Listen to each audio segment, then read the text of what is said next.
नमस्कार मित्रांनो, आपल्या सनातन धर्मात भारतीय संस्कृतीत मुलीला केवळ एक अपत्य मानलं जात नाही, तर तिला साक्षात आदिशक्ती आणि माता लक्ष्मीचे रूप मानले जाते. जेव्हा एखाद्याच्या घरी मुलगी जन्माला येते तेव्हा म्हटले जाते की त्याच्या घरी लक्ष्मी आली. पण मित्रांनो, तुम्ही कधी विचार केला आहे का की आजच्या या आधुनिक युगातही काही लोकांच्या मनात हा प्रश्न का निर्माण होतो की मुलगी कोणाच्या घरी जन्माला येते? एखाद्या कुटुंबात कन्यारत्न प्राप्त होण्यामागे कोणती दैवी शक्ती कार्य करत असते? विधाता जेव्हा एखाद्याच्या कपाळावर मुलीचा बाप किंवा मुलीची आई होण्याचे भाग्य लिहितो, तेव्हा त्यामागे नक्की कोणती कारणे असतात? आजच्या या विशेष व्हिडिओमध्ये आपण कोणत्याही मानवनिर्मित कल्पनेवर बोलणार नाहीत, तर आपण थेट आपल्या पवित्र ग्रंथ गरुड पुराणाचा आधार घेणार आहोत. गरुड पुराणात भगवान श्रीहरी विष्णू यांनी स्वतः पक्षीराज गरुडाला सृष्टीच्या निर्मितीचे, कर्माचे आणि जन्म मृत्यूचे अनेक गूढ नियम सांगितले आहेत. ज्या घरामध्ये मुलींचा जन्म होतो ती घरे सामान्य नसतात. त्या मातापित्यांनी पूर्वजन्मात कोणते महान पुण्य केलेले असते हे जाणून घेतल्यावर तुमचे डोळे नक्कीच उघडतील आणि तुमचे हृदय आदराने भरून येतील. हा व्हिडिओ केवळ एक कथा नाही, तर प्रत्येक मातापित्यांसाठी, प्रत्येक भावासाठी आणि प्रत्येक लेकीसाठी जीवनाचा सर्वात मोठा दृष्टिकोन बदलणारा संदेश आहे. म्हणूनच हा व्हिडिओ पूर्ण नक्की पहा, कारण अर्धवट ज्ञान नेहमीच संभ्रम निर्माण करते. चला तर मग गरुड पुराणाच्या या अद्भुत आणि सत्य प्रवासाला सुरुवात करूया. कथा सुरू होते क्षीरसागरापासून, जिथे सृष्टीचे पालनहार भगवान विष्णू अत्यंत शांत मुद्रेत विराजमान होते. माता लक्ष्मी त्यांच्या चरणाशी सेवा करत होत्या. त्याच वेळी तिथे पक्षीराज गरुड प्रकट होतात. गरुड देवाच्या मनात संपूर्ण मानवजातीच्या कल्याणासाठी अनेक प्रश्न निर्माण होत असत. त्यांनी भगवान विष्णूंना वंदन केले आणि विचारले, हे जग कर्माच्या बंधनात बांधलेले आहे. मनुष्य जे कर्म करतो त्याचे फळ त्याला भोगावेच लागते. परंतु मृत्यूनंतर जेव्हा आत्मा पुन्हा नवीन शरीरात प्रवेश करतो, तेव्हा त्याचा जन्म स्त्री रूपात किंवा पुरुष रूपात कसा होतो? एखादा जीव मुलगा म्हणून जन्माला येईल की मुलगी म्हणून, हे कोण ठरवते? आणि सर्वात महत्त्वाचे म्हणजे, ज्या मातापित्यांच्या पोटी कन्यारत्न जन्माला येते त्यांच्या कर्माचे स्वरूप कसे असते? गरुड देवाचा हा अत्यंत गंभीर प्रश्न ऐकून सृष्टीचे पालनहार भगवान विष्णू हसले आणि म्हणाले, हे खगेंद्रा, तू अत्यंत कल्याणकारी प्रश्न विचारला आहेस. या सृष्टीचा एक नियम आहे, यथा कर्म तथा जन्म. म्हणजे जसे कर्म असेल तसाच जन्म मिळतो. जीवाचा पुढील जन्म हा त्याच्या पुनर्जन्मातील वासना, विचार आणि शेवटच्या क्षणी असलेल्या मानसिकतेवरती अवलंबून असतो. पण जेव्हा प्रश्न एका पवित्र कन्येचा असतो, तेव्हा तिथे केवळ कर्माचे चक्र नाही, तर विधात्याचा आशीर्वाद काम करत असतो. भगवान विष्णू गरुड पुराणात आत्म्याच्या पुनर्जन्माचा एक अत्यंत महत्त्वाचा नियम स्पष्ट करतात. शास्त्रानुसार जेव्हा एखादा मनुष्य मृत्यूच्या दारात असतो, तेव्हा त्याच्या मनात चालणारे विचार त्याच्या पुढच्या जन्माची दिशा ठरवतात. भगवान विष्णू म्हणतात, हे गरुडा, जर एखादा पुरुष आयुष्यभर केवळ स्त्रियांचाच विचार करत राहिला, त्याच्या मनात नेहमी स्त्रीबद्दल आसक्ती, वासना आणि तीव्र ओढ राहिली आणि मृत्यूच्या शेवटच्या क्षणीही जर त्याच्या मनात एखाद्या स्त्रीचाच विचार असेल, तर तो जीव पुढच्या जन्मात स्त्रीच्या रूपात जन्म घेतो.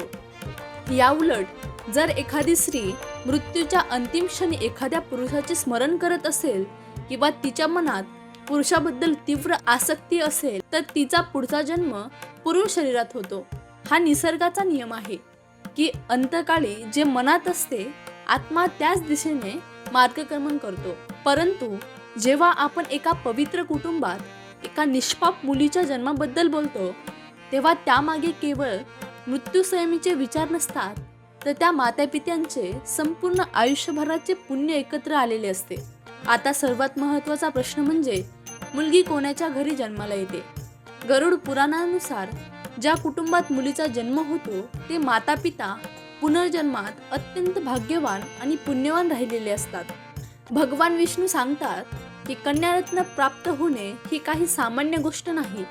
ज्या मातापित्यांनी त्यांच्या पुनर्जन्मात कोणत्याही असहायाची मदत केली असेल, निस्वार्थीपणे दानधर्म केला असेल, विशेषतः प्राण्यांवरती दया दाखवली असेल आणि ज्यांच्या घरात पितरांचे आदरपूर्वक स्मरण केले जाते, अशाच घरात एका पवित्र आत्म्याचा मुलगी म्हणून जन्म होतो. शास्त्रात म्हटले आहे की मुलगा हा केवळ एका कुळाचा उद्धार करतो, पण मुलगी ही जन्माला येते तेव्हा ती 2 कुळाचा उद्धार करते. एक म्हणजे तिचे जन्मदाते माता पिता आणि दुसरे म्हणजे तिचे सासरचे कुळ.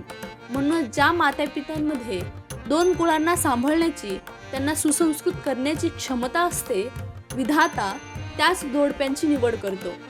आपल्या समाजात बऱ्याचदा ऐकायला मिळते की मुलीचे भाग्य घेऊन ती जन्माला येते.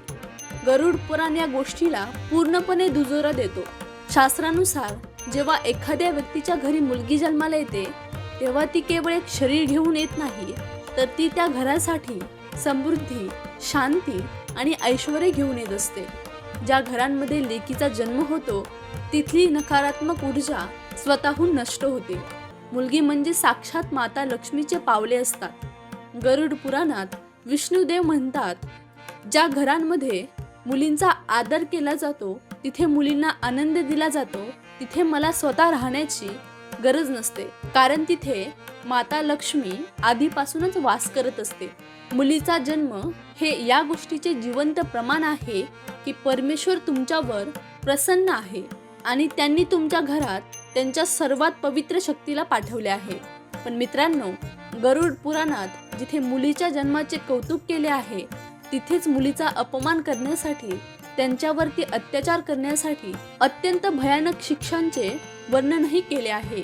आजच्या समाजातही काही लोक असे आहेत जे मुलगी झाली म्हणून तोंड कडू करतात किंवा त्यांचा छळ करतात.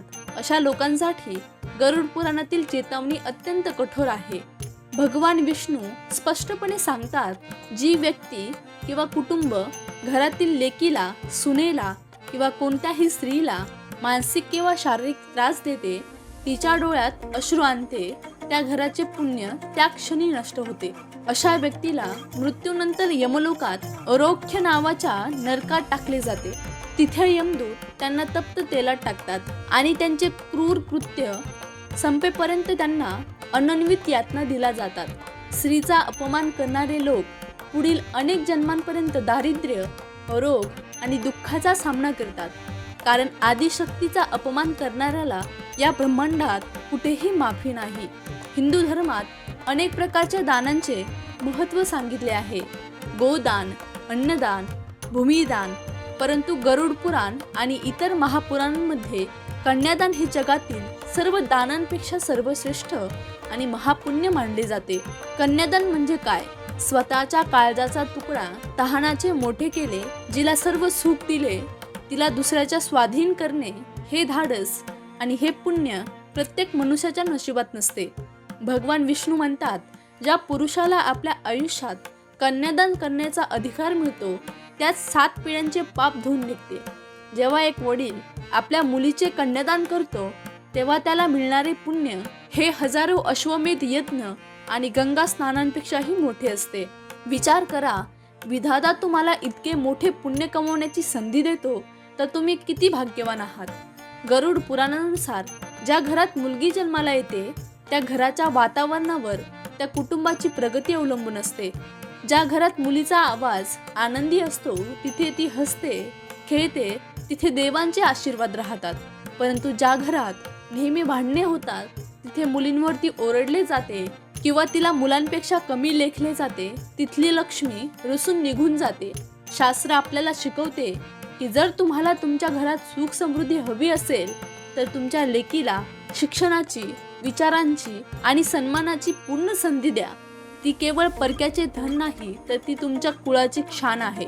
मित्रांनो, हजारो वर्षापूर्वी लिहिलेले गरुड पुराण आजच्या 21व्या शतकातही तितकेच खरे आणि प्रासंगिक आहे. आज आपण पाहतो की मुली प्रत्येक क्षेत्रात देशाचे नाव रोशन करत आहेत. त्या पायलट बनत आहेत, डॉक्टर बनत आहेत, देशांच्या सीमांचे रक्षण करत आहेत आणि तितकेच नाही तर आई वडिलांच्या म्हातारपणाची काठीही बनत आहेत. अनेक वेळा आपण पाहतो की मुले लग्नानंतर आई वडिलांना विसरून जातात, पण एक मुलगी लग्न होऊन दुसऱ्या घरी गेली तरी तिचे मन नेहमी आपल्या आईवडिलांच्या सुखाचा विचार करत असतात. हाच तो आत्मिक बंध आहे ज्याला उल्लेख भगवान विष्णूंनी गरुड पुराण असा केला आहे. मित्रांनो, आजच्या या सखोल चर्चेतून आपल्याला हे स्पष्ट झाले आहे की गरुड पुराणानुसार मुलगी जन्माला येणे हा कोणताही योगायोग नाही किंवा हे कोणत्याही कर्माचे नुकसान नाही. तो साक्षात परमेश्वराचा आशीर्वाद आहे. तर मित्रांनो, गरुड पुराणातील हे सत्य तुम्हाला कसे वाटले? तुमचे मत आम्हाला कमेंटमध्ये नक्की सांगा. तुमच्या एका कमेंटमुळे आम्हाला अशाच प्रकारची नवीन आणि अभ्यासपूर्ण माहिती आणण्यासाठी प्रेरणा मिळते. जर तुम्हाला हा व्हिडिओ आवडला असेल तर या व्हिडिओला एक लाईक नक्की करा आणि तुमच्या मित्रपरिवारासह, विशेषतः ज्यांच्या घरी मुले आहेत, त्यांच्यासोबत हा व्हिडिओ शेअर करायला विसरू नका. अशाच प्रकारच्या आध्यात्मिक, पौराणिक आणि शास्त्रांवर आधारित सत्यकथा जाणून घेण्यासाठी तुमच्या लाडक्या परमात्मा कथासागर चॅनलला आजच सबस्क्राईब करून ठेवा आणि शेजारील घंटेचे बटन दाबा, जेणेकरून आमचा येणारा प्रत्येक व्हिडिओ तुमच्यापर्यंत सर्वात आधी पोहोचेल. भगवंताची कृपा तुमच्यावरती आणि तुमच्या परिवारावरती सदैव राहो. भेटूया अशा एकाच नवीन आणि रंजक व्हिडिओमध्ये. तोपर्यंत धन्यवाद.